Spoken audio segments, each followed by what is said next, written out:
But his delight is in the law of the Lord, and in his law doth he meditate day and night. Let me tell you about my great God.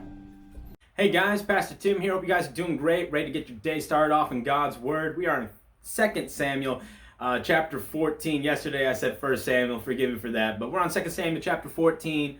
A lot of things are going down in this chapter. I'm going to explain a long story that happens at the very beginning. But Absalom is in exile. He's away from David because of what he did to his half-brother Amnon. And David, in the meantime, he isn't really doing anything about the situation. Yes, his son has died, but he's not pursuing after Absalom. He's not doing anything to resolve this situation. He's just letting him live out there in exile. And Joab can see at the very beginning of this chapter that this is a matter that's weighing very heavily on the heart of David, so much to the point that he devises a scheme with this woman to bring David to the point where he realizes he needs to bring Absalom back to the kingdom. Now, Joab may have some of his own motives behind this, one being maybe securing the line of David on the throne. Maybe,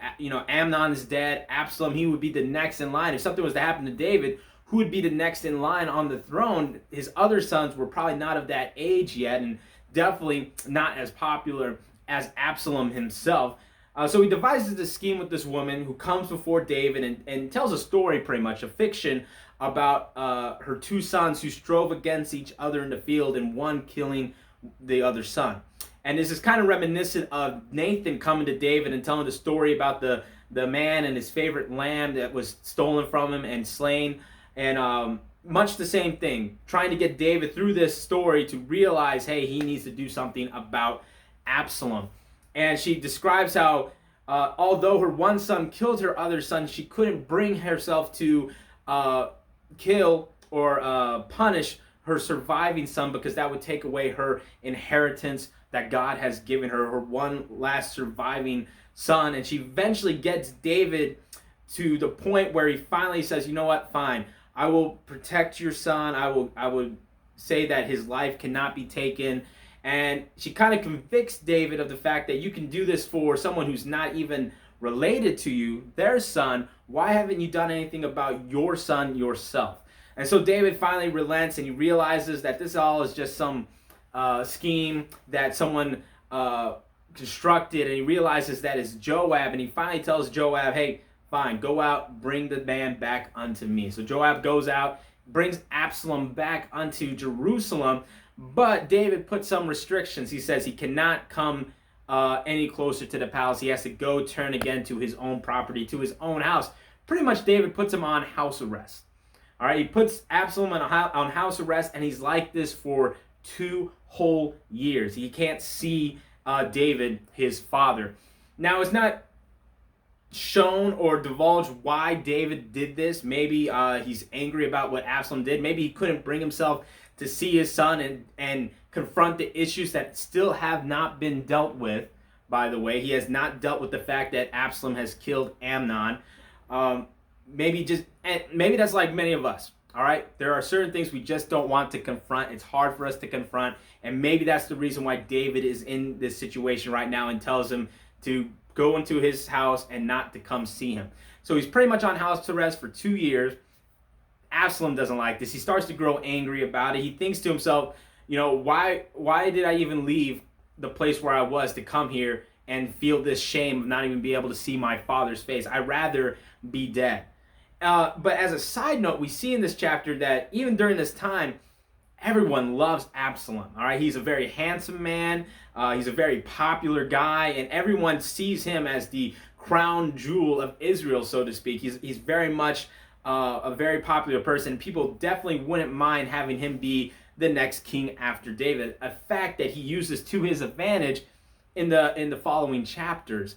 But he's not happy with his house arrest, and he wants to get Joab to tell his father, hey, go see your son Absalom. But Joab is ignoring Absalom's request at this time. So to get his attention, Absalom sends his servants to go burn down one of Joab's fields. And finally, that gets Joab's attention. He goes, he says, hey man, what's the deal?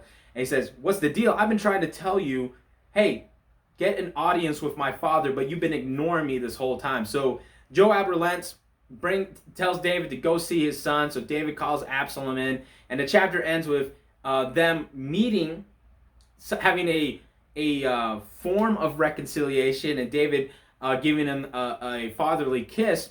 But we don't get any true sense that anything has actually been resolved or reconciled. It seems to be more pomp and circumstance, very rote, going through the motion types of things.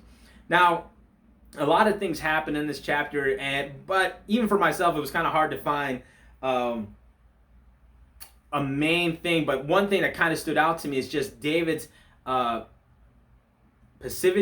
passive nature. I think that's the best way. His passive nature, his apathy in dealing with his son's sins, and definitely something we can apply to our life. We do not want to be passive when it comes to conflicts with other people.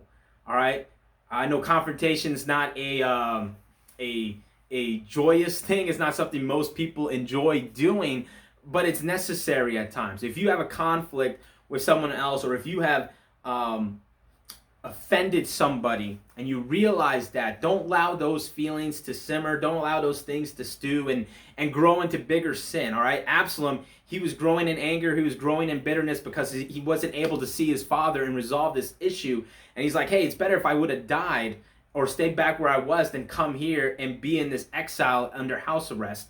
And it could be the same way in our lives as well, guys. If you have contention with someone, if you have a conflict with someone, don't allow that just to continue. Don't, especially if it's with a brother or sister in Christ, don't allow that to continue and think, you know what, it is what it is. If it's a part of the family of God, guys, seek to reconcile that, truly reconcile that. Not just go through the motion, not just shake their hand at church and then, forget about them or try to forget about them for the rest of the weekend.